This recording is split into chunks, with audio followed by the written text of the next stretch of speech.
देवता होते और वो देवता के पुजारी बैगा होते है ना। और वो बैगा के बगैर जो है गांव के कोई भी काम संपन्न नहीं होए। हमला फसल काटना है तो भी बैगा की जरूरत पड़ी, नया फसल उगाना है तो भी बैगा की जरूरत पड़ी, शादी ब्याह करना है तो भी बैगा की जरूरत पड़ते। मतलब हमार व्यवस्था के मुख्य पुजारी बैगा है। और ऐसा कोई गांव नहीं है जो बैगा व्यवस्था के बिना चलत हो। पूरा देश में ऐसा कोई गांव नहीं मिले जिहाला बैगा नहीं हो, बैगा व्यवस्था के बगैर चलत हो। एक मतलब यह है भारत में जितना कन भी गांव बने हवाए सबको गांव के बसाने वाला कौन? आदिवासी पुरखा है ना। जब सबको गांव के बसाने वाला आदिवासी पुरखा तो गांव से ही तो जिला और राज्य बने हैं ना। जब सब गांव के मालिक आदिवासी तो देश के मालिक तो आदिवासी हो ही ना, है कि नहीं। भारत में जितना कन भी भाषा है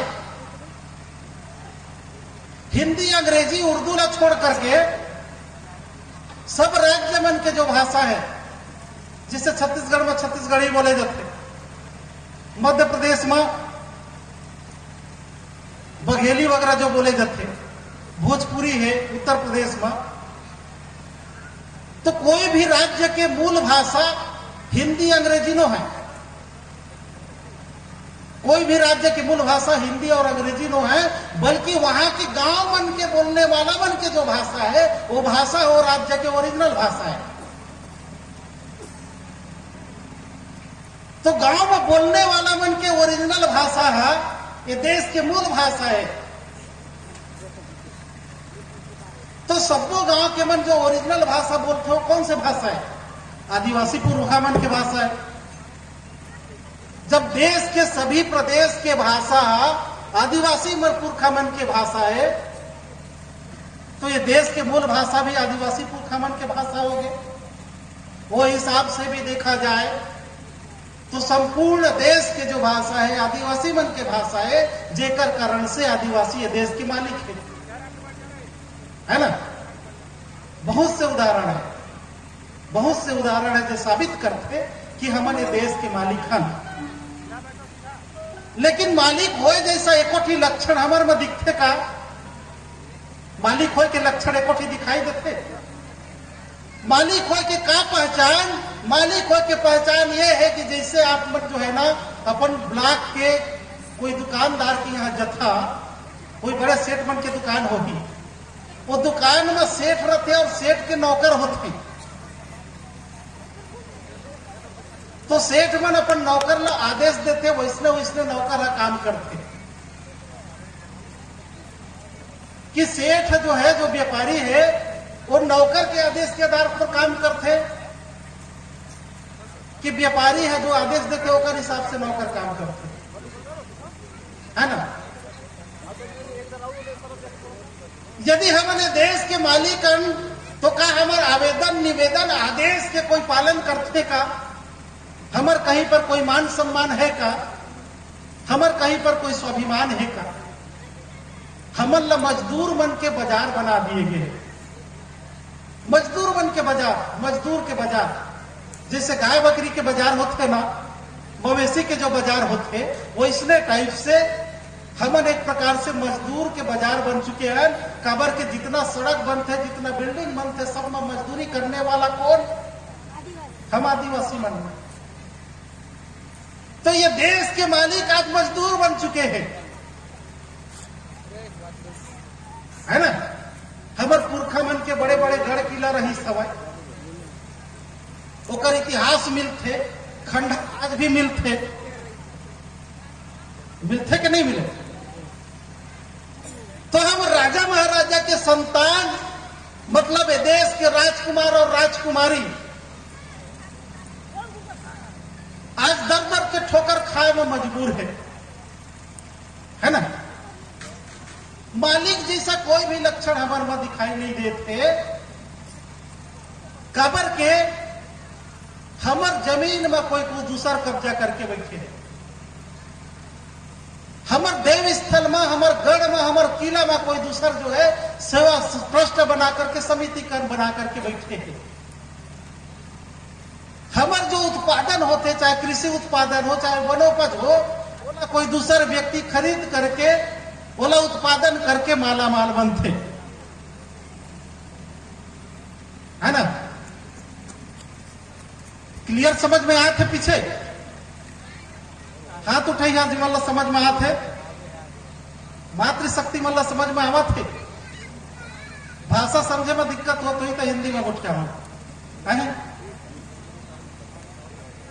थोड़ा हाथ उठा के बताइए, ठीक समझ में आए थे ना, है ना। तो एक बार जोरदार सिग्नेचर ताली बजाओ। वो इसमें नहीं, वो सिग्नेचर ताली में है। मांदर से जैसे ढोल है ना, तो ढोल को बजाने के लिए बोलेंगे तो बच्चा भी ढोल बजा लेगा, बजाएगा कि नहीं बजाएगा। लेकिन ढोल से धुन निकालने के लिए बोलेंगे तो बच्चा धुन नहीं निकाल पाता है ना। ताली हर कोई बजा लेते, लेकिन ताली बजाए में वो मजा है कि ताली बजाए में धुन निकलना चाहिए, है। वो धुन वाला ताली के नाम है सिग्नेचर ताली, ठीक है। तो सिग्नेचर ताली शुरू कर।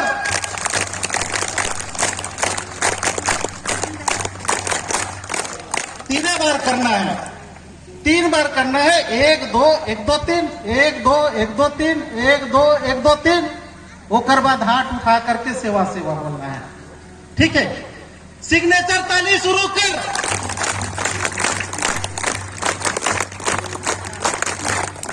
सेवा सेवा अब ठीक लगी, है ना। ये सिग्नेचर ताली कर ले, काबर के सिग्नेचर ताली से पता चलते कि हमन अभी तक कितना झल्ला ट्रेनिंग दे चुके हम। एक फौज तैयार होते आदिवासी समाज के, है ना। मान लीजिए कोई बहुत बड़ा सभा सम्मेलन है, मान लीजिए राजधानी में, दिल्ली में, चाहे कहीं पर अगर घेराव करना है, भीड़ भाड़ इकट्ठा करें हम, भीड़ में हमार दुश्मन है, हमार शत्रु है, बारूद लेकर के घुस जाइए आपस में लड़ाए बा, तो हमन कैसे पहचानबो कि कौन शत्रु घुसे है? बस एक हिंट देना है कि अपन अगल बगल ना देखना है भैया, जो सिग्नेचर ताली बजाए नहीं जानी वाला शख्स से पकड़ना है। तो सिग्नेचर ताली नहीं बजाए जानी मतलब जो है प्रशिक्षित नहीं है, ठीक है। तो ये कर बहुत बड़े रहस्य हवा। तो हम मालिक से जो है गरीब और मजदूर बन चुके हम। फिर से मालिक बनना है कि नहीं? बनना है ना, फिर से मालिक बनना है। अब ये दुनिया में ऐसे कोई असंभव काम नहीं है जेला किए नहीं जा सके, सभी काम ला करे जा सकते, ठीक है। तो यदि हमन बोला था मालिक फिर से बनना है तो बिल्कुल बने जा सकते। तो हमारे पुरखा मन के बहुत बड़े बड़े जमीन रही सब है, राजा महाराजा रही सब है, गढ़ किला रही सब है।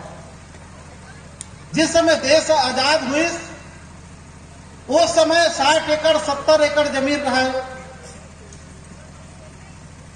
अब इतना इतना जमीन होए के कारण से जब कोकरो नौकरी में लगे ना तो नौकरी करे बजाय नहीं, ओकर घर के बन जाए नहीं है कि तय नौकरी करे जाबे तो खेती किसानी कौन करे, इतना इतना जमीन ला कौन कमाए? ऐसा रिस्क नहीं रिसे है। एक समय ऐसे रिसे कि नौकरी के डर में आदमी भागे, अरे नौकरी करवाए में हेले के भाग चल दी था घर ला कौन संभाली कहिए। आज ये स्थिति हो गई कि आदमी जमीन बेच करके भी वाला नौकरी नहीं मिला, है ना। तो आजादी के समय 60 एकड़ 70 एकड़ जमीन रही सवाए, और आज के स्थिति में 4 एकड़ 5 एकड़ बचे हवाए। बाकी जमीन कहाँ गई? बाकी जमीन जो है पीढ़ी दर पीढ़ी बंटवारा के कारण से घटत गई। यदि 20 एकड़ जमीन ला 4 बेटा में बांट दिया जाए तो कितना हो? बंटवारा तो लेवे करी ना बेटा कि नहीं ली? 4 बेटा है और 20 एकड़ जमीन है तो 4 भाग में बांट दे, कितना हो जाए? 5 एकड़ हो गए। फिर से जो है 5 भाई में बांट दे तो कितना हो जाए? 1 एकड़ हो गए। फिर 2 भाई में बांट दे तो कितना हो जाए? वो तो हर पीढ़ी में बंटवारा हो ही ना, हर पीढ़ी में बंटवारा हो कि नहीं हो? है तो 4 एकड़ जमीन ला 2 भाई में बांटे में 2 एकड़ हो गए, फिर 2 भाई में बांटे में 1-1 एकड़ हो गए, फिर बांटे में आधा एकड़ हो गए।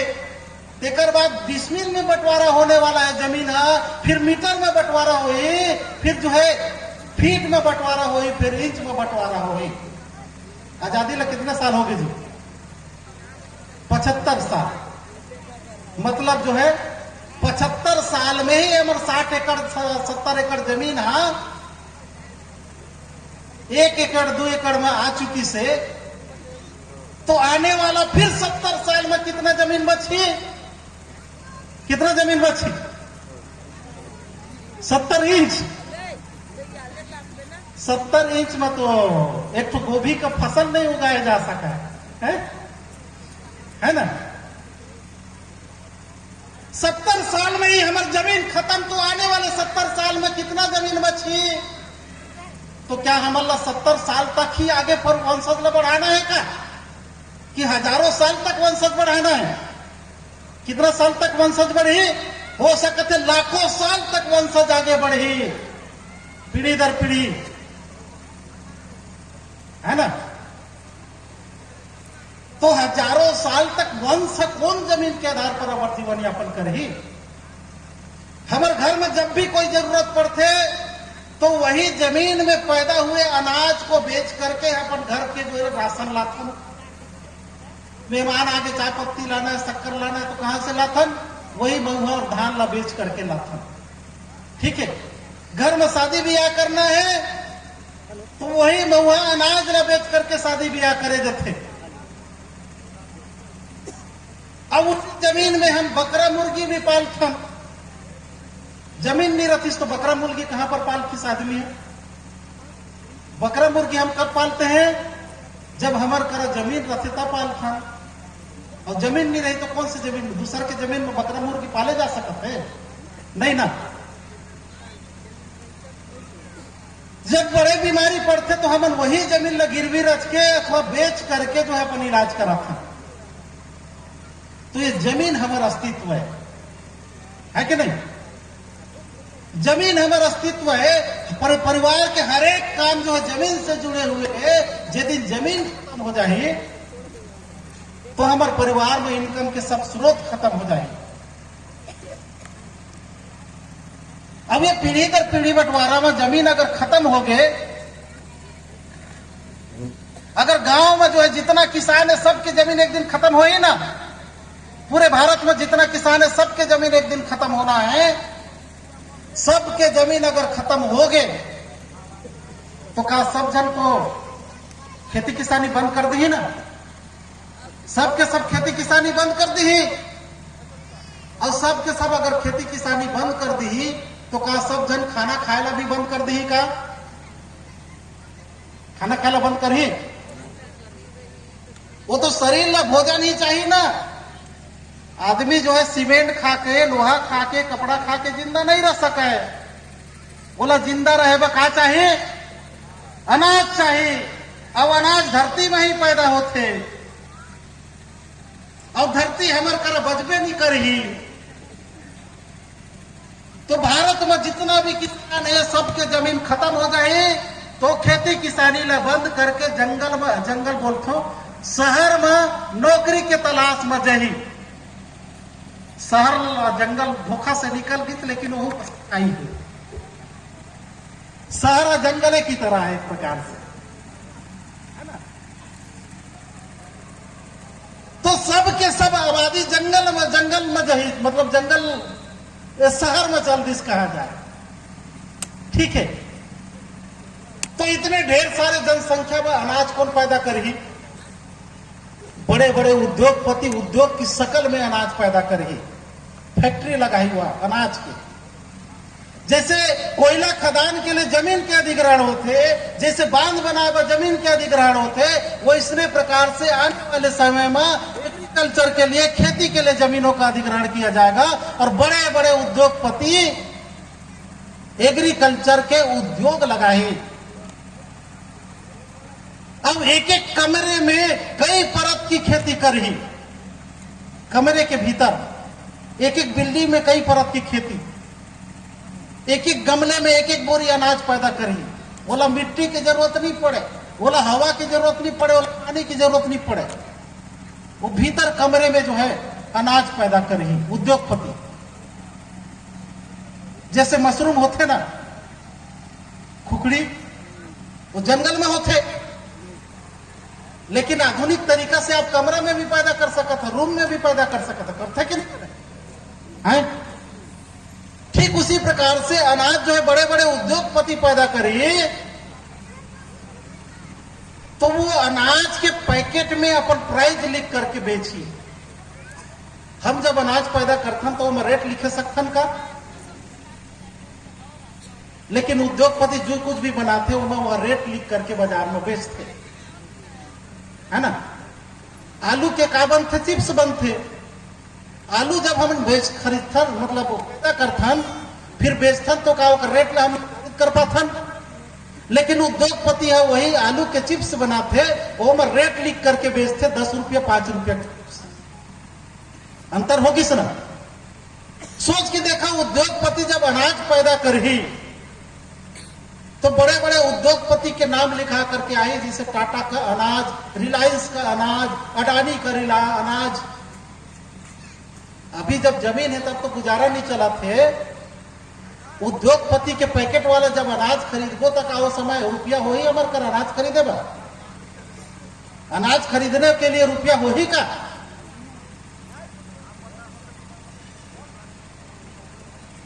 नहीं हो ही ना, है ना। और अनाज खरीद भी तो कहां ना खाना बनाई है। जब जमीन नहीं रही तो घर नहीं रही, घर नहीं रही तो रसोई घर भी तो नहीं रही ना। अब खाना बनाए के झंझट से दूर पैकेट वाला खाना ही भोजन बना बनाया रेडीमेड, जैसे अचार के भोजन आते, अचार के पैकेट आते, है ना। वो इसने प्रकार से बने बुनाए भोजन के रेडीमेड पैकेट आए, उद्योगपति उतारे, वो पैकेट वाला भोजन ला खरीद के खाए पड़ी। ठीक है।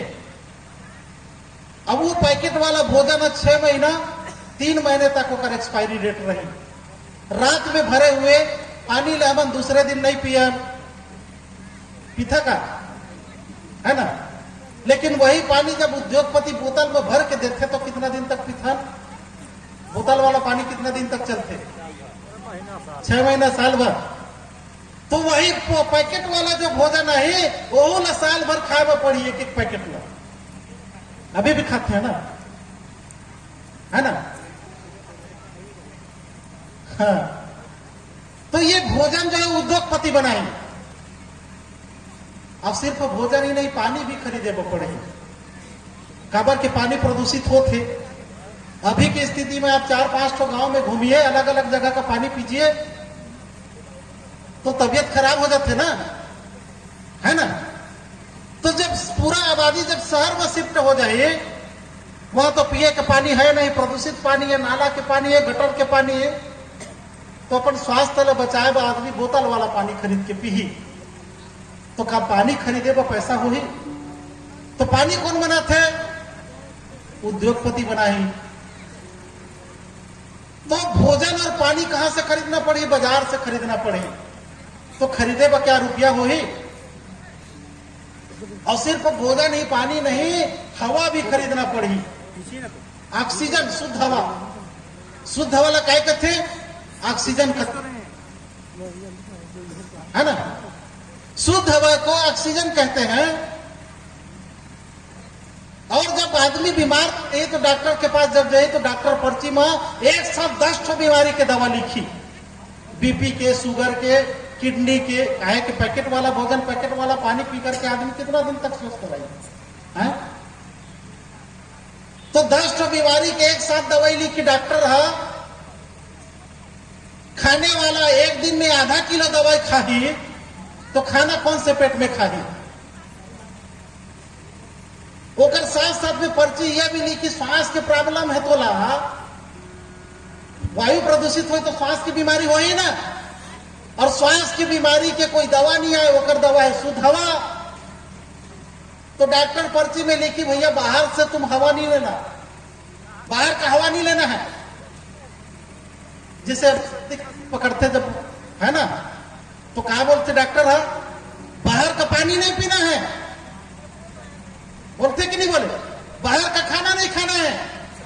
जब प्रदूषण बढ़ जाए तो डॉक्टर बोले कि बाहर का हवा नहीं लेना है, काबर के बाहर के हवा में धूल है, धक्कड़ है, प्रदूषण है। तो मरीज सोची कि भाई तो कहाँ का हवा लेना है, भीतर का लेना है कि कहाँ, तो भीतर और बाहर के हवा तो एक ही बराबर है।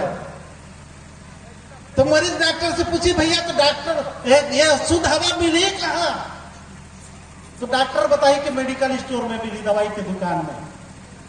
तो ऑक्सीजन का बैग लेना पड़ेगा, ऑक्सीजन के पाउच लेने पड़ेगी, और जब भी घर से निकलना है तो मुंह में वो मास्क लगा करके, जब ऑक्सीजन के पाइप ऐसे करके पीठ में लटके रही, वो लगा करके निकले वो पड़ी। आने वाले समय के बाद बता है ना, डॉक्टर मना करे बाहर के हवा नहीं लेना है तो बैग वाला हवा लेना है, और बैग वाला हवा कहाँ मिली? मेडिकल स्टोर में मिली। और वो बैग वाला हवा कौन बनाई? वो बोला उद्योगपति बनाए। ठीक है, तो क्या हवा पानी और भोजन खरीदे में हमारे करो रुपया होही का चिंता का विषय ना। तो जब हवा पानी और भोजन खरीदे में पड़ी, अब बोला उद्योगपति बनाएंगे। प्राकृतिक जो चीज है ना बोला कभी भी इंसान खरीदे और बेचे नहीं। मतलब ये धरती में इंसान न छोड़ करके अन्य कोई भी जीव जंतु जो है प्राकृतिक संसाधन के खरीदी बिक्री नहीं कराए। पानी ला कौन बनाते? प्रकृति बनाते। हवा ला कौन बनाते? प्रकृति बनाते। भोजन ला कौन बनाते? महिला मन बोली हमन बनाता है ना। आप मन बनावा नहीं, आप मन सिर्फ पकाथा। भोजन ऑलरेडी जो है कुदरत बना के रखे। मिर्चा में जो तीता के गुण है ना कुदरत भर के रखे हवा। गोभी में जो गोभी के गुण है कुदरत भर के रखे हवा। आलू में जो आलू के गुण है वो कुदरत भर के रखे हवा। अपन स्वाद अनुसार नमक मिर्च डाल के सिर्फ पकाने का काम आप मन करता है, बनाए के काम कुदरत करता है। ठीक है, ये धरती में इंसान न छोड़ करके कोई भी जीव जंतु पानी नहीं खरीदे फिर भी प्यासा नहीं मरा। इंसान न छोड़ के धरती में सबके भोजन की व्यवस्था हुआ है, कोई भोजन नहीं खरीदे, सब कोई भी जीव जंतु फिर भी वो भूखा नहीं मरा। इंसान एक ऐसा प्राणी है जेकर कर कई प्रकार से नाना प्रकार के खाए पिए के सामान है, तब बोले वो भूखा रखे, तब बोले वो भूख मरत रखे, है ना। तो ये सब चीज ना जो है जला प्रकृति बनाते, हवा पानी भोजन जेला वो दिला वो चीज ना यदि उद्योगपति बनाए लगी तो उद्योगपति तो धरती के भगवान हो जाए ना। उद्योगपति क्या हो गए? ये धरती के भगवान हो जाए। रावण महात्मा रावण बोलत रही से कि वरुण देव मेरे यहाँ पानी भरता है, पवन देव मेरे घर में हवा करता है, सूर्य देव मेरे घर में जो है प्रकाश फैलाता है। ये लीला में सुने ना डला क्या? उद्योगपति भी ऐसी बोली कि पानी तो मैं पैदा करता हूं, हवा तो मैं पैदा करता हूं, भोजन तो मैं पैदा करता हूं। तो धरती के भगवान कौन हो जाए? उद्योगपति हो जाए। लेकिन वह हमन ला जिंदा रखिए, काबर की यदि हमन मर गए तो कर सामान ला कौन खरीदी? ओकर सामान खरीदने वाला भी तो चाहिए ना, ओकर फैक्ट्री में काम करने वाला भी चाहिए। तो हमन ला जिंदा रखे वो सिर्फ चारा पानी दी, दाना पानी दी। दाना पानी के मतलब ये है, दाना पानी इतना पावरफुल चीज है ना। हम जब मुर्गी पालथन घर में तो लगा देथन दाना पानी, दाना पानी के दम पर मुर्गी घर से भागे नहीं। खिड़की दरवाजा बंद कर देवे तो छाने से कूद के अंदर आ जाते हैं, है ना। ये चारा पानी के दम पर बकरी ला पालथन, शेर ला पालथन, हमारे पूरा शेर भालू किसी भी जानवर ला पाल सकत रही से काकर दम पर? ये चारा पानी के दम पर। चारा पानी के दम पर कोई भी जानवर ला, बड़े बड़े जानवर ला पाले जा सकते है, तो इंसान तो एक एक चोरकी में बिकने वाला प्राणी है। ये चारा पानी में नहीं बिकेगा, बिक जाए ना, है ना। तो उद्योगपति में हमला सिर्फ चारा पानी दे करके पाली, अबर के जो भोजन की जो पैकेट हो ही, जला उद्योगपति भोजन में पैकेट बना करके जो बाजार में बेची, वो भोजन नहीं कहला है, बल्कि वो आदमी चारा कहला है। गांव के मुर्गी ला पाले बा अलग से पैकेट वाला चारा खरीदे की जरूरत नहीं पड़े, चर के आदत है ना। गांव की बकरी ला पालना है तो अलग से जो है पशु चारा खरीदे में नहीं पड़े। गांव के गाय ला पालना है तो अलग से जो है पशु चारा खरीदे की जरूरत नहीं पड़े। शहर के मन जो है जब गाय पालते हैं तो उमन ला पशु चारा खरीदे पड़ते पैकेट वाला। शहर के मन जब मछली पालते तो उमन ला मछली चारा खरीदे पड़ते। शहर के मन जब मुर्गी पालते तो मुर्गी चारा खरीदे पड़ते। तो हमन गांव ला छोड़ के जब शहर में चल देबो तो हमन वही पैकेट वाला भोजन ला खाबो, तो पैकेट वाला भोजन आदमी के भोजन नहीं कहलाए, बल्कि आदमी चारा हो जाए। तो हमन आदमी चारा खा करके जीवन यापन करबो। पैकेट में ही मतलब आदमी चारा है, पैकेट में मतलब आदमी चारा हो गया। अब आदमी चारा खा करके आदमी जो है शहर में दिन भर काम कर ही और रथिया करने कहा लंग सूथी, कोई जमीन नहीं बची ना, तो सोही कहां पर है। तो जिक्र करा थोड़ा ज्यादा कमाई है तो पिंजड़ा घर में रही, पिंजड़ा घर जेला कैफिन हाउस कथे, अंग्रेजी में कैफिन हाउस कथे। कैफिन मतलब होते ताबूत घर। हांगकांग में बने हवा, हांगकांग एक अलग देश हवा, वहां ला छोटे छोटे बाथरूम के आकार के कमरा बने हैं। वहां के कर्मचारी मन वो बाथरूम के आकार के कमरा में रखते। एक ऐसे कमरा जो बाथरूम के आकार के होते, बहुत छोटे से, जहाँ सिर्फ सोता सुअत बनते है ना। दिन भर काम करके आदमी सिर्फ वहां ला सोए ला जाते। इतना छोटे कमरे की वही में जो है शौचालय करना है, वहीं पर खाना बनाना है, वहीं पर सोना है। एक ऐसे बिस्तर, फोल्डिंग वाला बिस्तर, एक साइड को उठाओ तो उधर शौचालय मिल ही, दूसर साइड ला उठाओ तो किचन मिल ही, है ना। एक तरफ किचन में खाना बना के खा और दूसरे तरफ बिस्तर ला उठा करके है ना। और फिर रात में दोनों ला प्लान करके वही मसूद। इस टाइप से कमरा बने हुए। मोबाइल में सर्च करिए हांगकांग के कैफिन हाउस में जितना बताया था कल ज्यादा खतरनाक दृश्य दिखाई दी। वो कमरा की किराया 14,000 रुपया से लेकर 16,000 रुपया।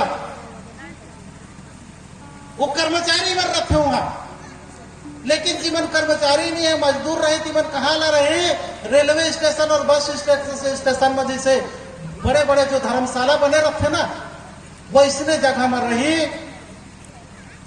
और अपन अपन जगह घोष करके वहां ला सुधी।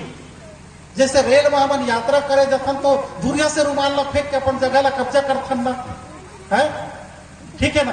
ए मोर सीट में मत बैठ गए, ठीक है।